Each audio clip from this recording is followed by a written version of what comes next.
Assalamualaikum warahmatullahi wabarakatuh. Selamat sore, salam sejahtera untuk kita semuanya. Hari ini saya akan menyampaikan perkembangan penanganan COVID-19 di Indonesia terkini. Jumlah kasus COVID-19 terus mencetak rekor baru dalam beberapa minggu terakhir setelah lama tidak mengalami kenaikan. Per kemarin tanggal 27 Juli 2022, jumlah kasus positif harian telah mencapai angka 6.000 kasus.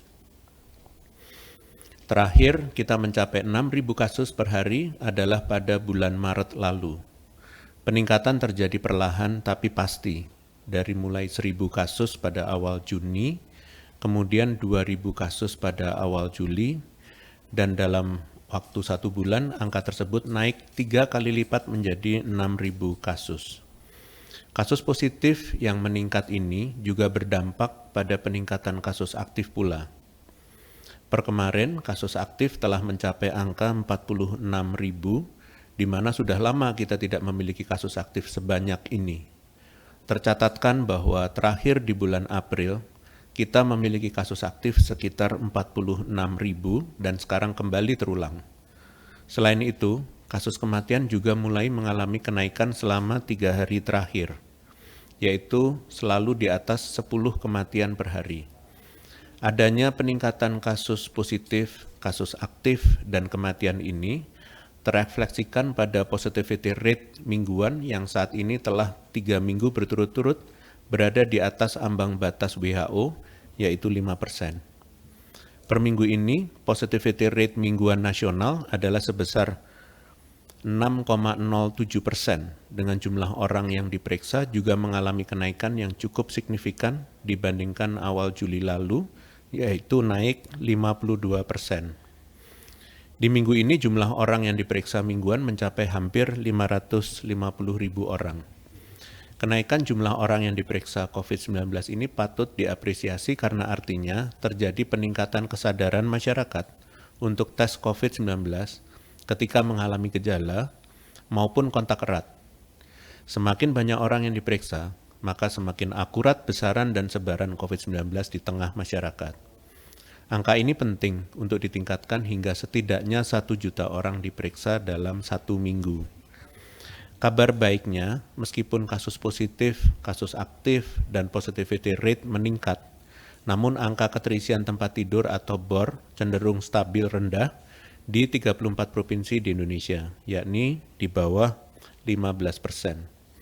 Meskipun begitu, angka ini meningkat dibandingkan dengan awal Juli yang masih sebesar 8%. Bali menjadi provinsi dengan BOR tertinggi yaitu 14,76%, disusul DKI Jakarta 12,53%, Kalimantan Selatan sebesar 11,23%, Banten 9,82%, Jawa Barat 6,15%, dan Daerah Istimewa Yogyakarta 5,93%. Persentase BOR yang lebih tinggi dibanding provinsi lainnya ini dapat disebabkan karena terjadinya kenaikan kasus positif. Nyatanya, 4 dari 5 provinsi ini menyumbangkan kenaikan kasus tertinggi pada minggu terakhir, yaitu DKI Jakarta 17.000 kasus, Jawa Barat 5.000 kasus, Banten 4.000 kasus, dan Bali 1.000 kasus. Kemudian jika melihat keterisian BOR Rumah Sakit Darurat COVID Wisma Atlet Kemayoran dalam 1 bulan terakhir, terjadi kenaikan jumlah pasien di RSDC hingga mencapai 1,90%. Dari 2,76% menjadi 4,66%. Selain itu, salah satu indikator yang juga perlu dilihat dalam memantau situasi COVID-19 yaitu angka reproduksi efektif atau RT yang menggambarkan potensi penularan di masyarakat. Data terkini menunjukkan RT di Indonesia secara nasional meningkat dari 1 Juli 2020 di angka 1,22 menjadi 1,26 pada tanggal 15 Juli 2022. Artinya penularan masih ada dan terjadi di masyarakat dengan pola penambahan kasus berlipat atau eksponensial. Untuk itu, Saya minta kepada seluruh lapisan masyarakat untuk kembali waspada terhadap penularan COVID-19 yang mulai kembali meningkat. Mungkin saat ini kembali sering terdengar kabar bahwa kerabat atau orang terdekat kita terinfeksi virus COVID-19, yang menandakan bahwa kewaspadaan mulai kembali penting untuk ditingkatkan. Tidak lelah saya ingatkan bahwa meskipun saat ini BOR masih terkendali, namun kita tidak hanya wajib melindungi diri sendiri, namun juga orang lain, terutama kelompok rentan. Mungkin gejala COVID-19 saat ini ringan atau bahkan tidak ada gejala, namun bisa saja keadaan tersebut berbeda pada kelompok rentan seperti lansia yang mungkin tertular dari kita. Untuk itu, kembali normalnya kegiatan sosial ekonomi masyarakat perlu diperkuat dengan penerapan dan pengawasan kedisiplinan protokol kesehatan yang baik dan benar, agar keadaan normal ini tidak memicu kembali lonjakan kasus di kemudian hari, yaitu dengan cara memakai masker dengan benar serta tidak melepaskannya saat berbicara, menggunakan sanitasi setelah bersentuhan dengan orang lain, menerapkan perilaku hidup bersih dan sehat. Selain protokol kesehatan, pastikan setiap orang telah menerima vaksin dosis ketiga. Dan kabar baiknya, jumlah orang yang menerima vaksin booster mengalami peningkatan 70% selama 4 minggu terakhir. Ini menandakan semakin banyak masyarakat yang akhirnya melakukan vaksinasi booster, dan hal ini sangat baik karena dapat meningkatkan perlindungan kolektif. Kenaikan cakupan booster ini sejalan dengan sudah mulai diberlakukannya kebijakan wajib booster untuk memasuki fasilitas publik, dan mencerminkan efektifnya pelaksanaan kebijakan tersebut untuk mewujudkan kekebalan komunitas terhadap COVID-19. Kepada pemerintah daerah, mohon monitor daerahnya masing-masing dan lakukan langkah-langkah penanganan terhadap kenaikan kasus dan terus upayakan agar angka vaksinasi booster dapat terus meningkat. Dengan adanya kenaikan kasus saat ini, bukan tidak mungkin kita akan kembali mengalami lonjakan kasus. Dengan belajar dari pengalaman di lonjakan sebelumnya, memakai masker dengan benar di setiap kegiatan masyarakat, serta melakukan vaksinasi booster dapat membantu menekan kemungkinan terjadinya lonjakan kasus ke depannya. Selanjutnya, saya hendak kembali mengingatkan pentingnya bagi masyarakat segera mendapatkan vaksin booster. Tidak bosan, saya mengingatkan bahwa kita belum sepenuhnya terlepas dari pandemi COVID-19. Dinamika kenaikan maupun penurunan baik angka kasus positif, kesembuhan maupun kematian akan terus bergulir jika kita semua tidak konsisten menjalankan upaya pencegahan, baik menjalankan protokol kesehatan 3M maupun vaksinasi secara optimal. Dan perlu diketahui bahwa virus COVID-19 adalah virus yang amat mudah bermutasi. Tidak heran bahwa kemunculan varian maupun subvarian baru terus muncul. Secara tidak langsung, hal ini mengindikasikan bahwa manusia sebagai host atau target virus memberikan peluang yang lebih besar bagi virus untuk memperluas penularannya. Walau mutasi virus ini bersifat alamiah, namun intensitasnya akan meningkat jika dibarengi laju penularannya yang juga meningkat di masyarakat. Dalam 1 tahun terakhir telah terjadi pergeseran dominasi varian dari Delta di tahun 2021 menjadi varian Omikron sejak awal tahun 2022 ini. Bahkan karena tingginya mutasi varian Omikron ini, WHO menetapkan pemantauan khusus Omikron subvarian under monitoring, di antaranya adalah BA4, BA5, BA2.121, BA2.91, BA2.11, BA2.13, dan terbaru yang ditemukan Mei lalu di India dan juga telah terimportasi ke Indonesia berdasarkan pemantauan Kementerian Kesehatan, yaitu BA2.75. Sebagaimana yang saya sampaikan sebelumnya, bahwa terjadi kenaikan cakupan vaksinasi booster selama sebulan terakhir, namun jika ditarik rata-rata dalam 3 bulan terakhir, bahwa kenaikan cakupannya dapat lebih dioptimalisasi dan dipercepat. Hal ini perlu segera diperbaiki baik dari antusiasme masyarakat maupun pemerintah dan unsur pembantu lainnya sebagai penyedia layanan vaksinasi di tiap daerah. Perlu diingat bahwa vaksin dosis 3 secara saintifik dapat mengoptimalkan pencegahan baik tertular, mengalami komplikasi, gejala, maupun kematian. Terkini, Kementerian Kesehatan merencanakan pemberian dosis keempat untuk para tenaga kesehatan sebagai salah satu populasi berisiko. Upaya ini didasarkan dari rata-rata keberlangsungan imunitas dari vaksinasi, yaitu 6 bulan pasca disuntikkan. Penelitian lain juga mendukung anjuran vaksinasi dosis keempat ini. Studi dari COV-Boost yang menunjukkan penyuntikan dosis keempat vaksin mRNA efektif meningkatkan level antibodi dan imunitas seluler tanpa menimbulkan KIPI yang berat. Kemudian EMA COVID-19 Task Force dan the European Center for Disease Prevention and Control, ECDC, menyampaikan rekomendasi pemberian vaksin dosis keempat, yaitu harus dilakukan sesuai prioritas risiko penularan, khususnya orang dengan gangguan imunitas dengan jenis vaksin yang sesuai dengan kemampuan penerimaan tubuh, barulah bertahap kepada seluruh populasi. Hal ini juga sesuai dengan apa yang akan dilakukan pemerintah Indonesia sebagai langkah lanjutan.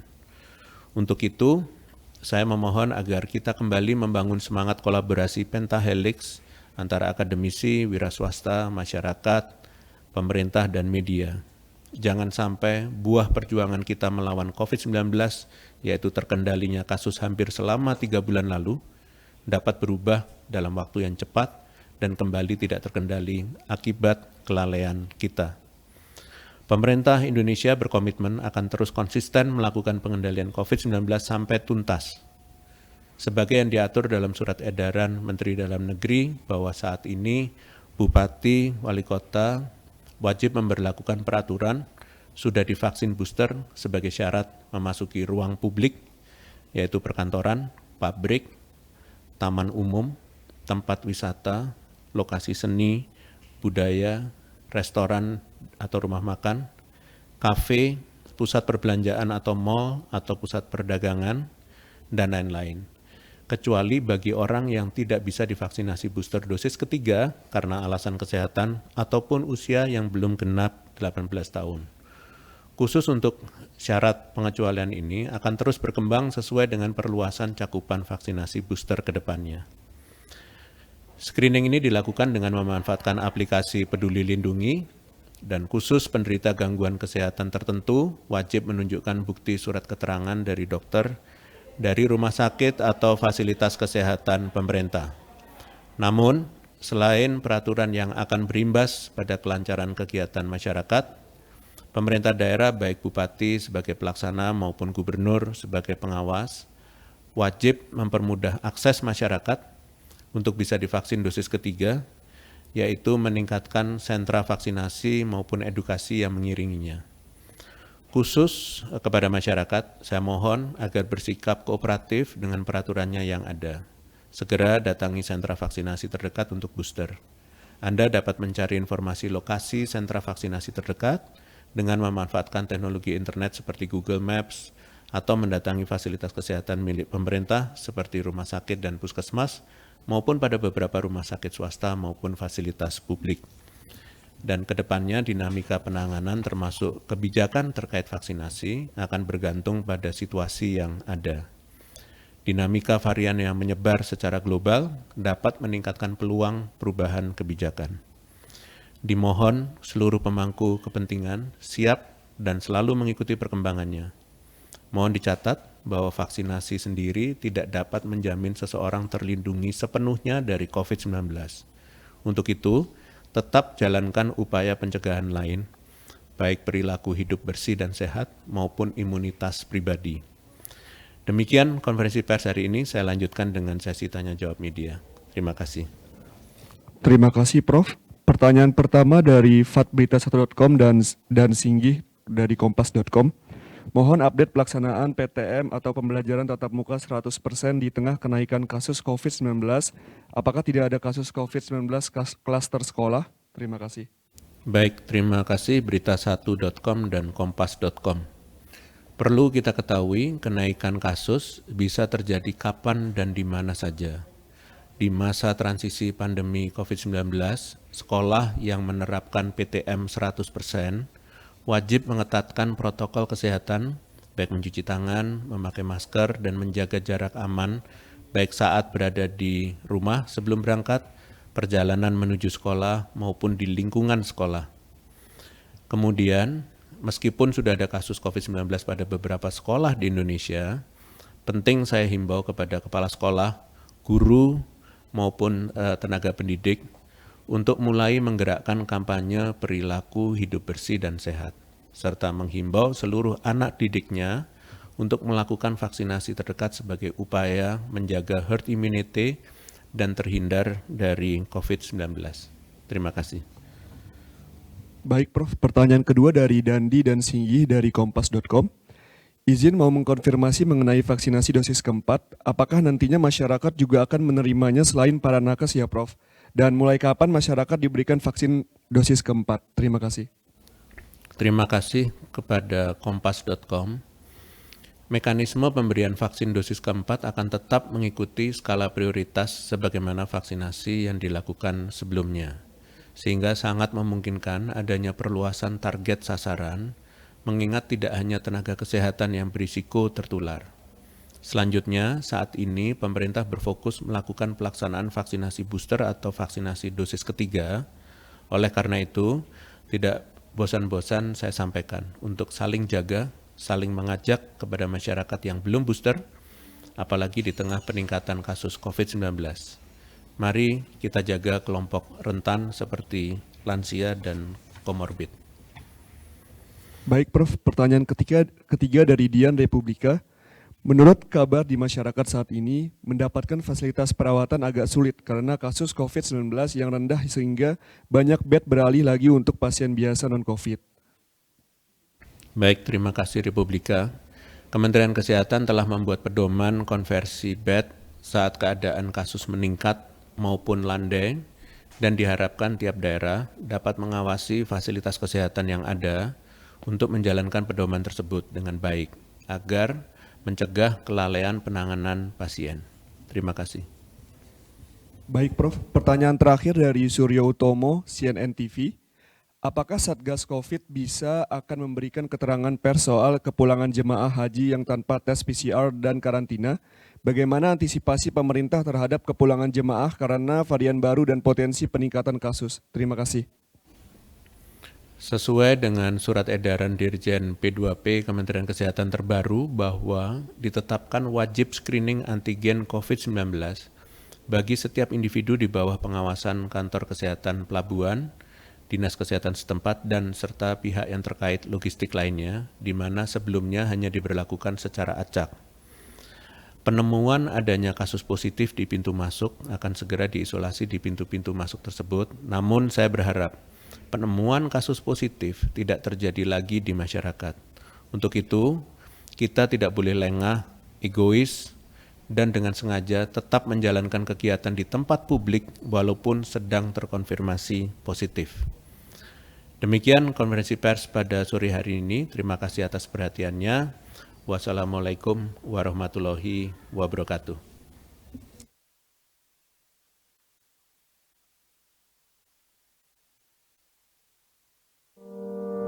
Pandemi hanya akan pergi bila kita saling peduli. Sebab bila tidak, gelombang baru datang dan pergi. Berani mengingatkan orang lain untuk lindungi diri, saling jaga, mau menerima dan rela memberi. Kencangkan lagi maskermu. Kurangi mobilitas dan hanya untuk yang perlu. Rutin olahraga dan vaksinasi lengkap demi imunitasmu. Kita percaya, kita pasti bisa.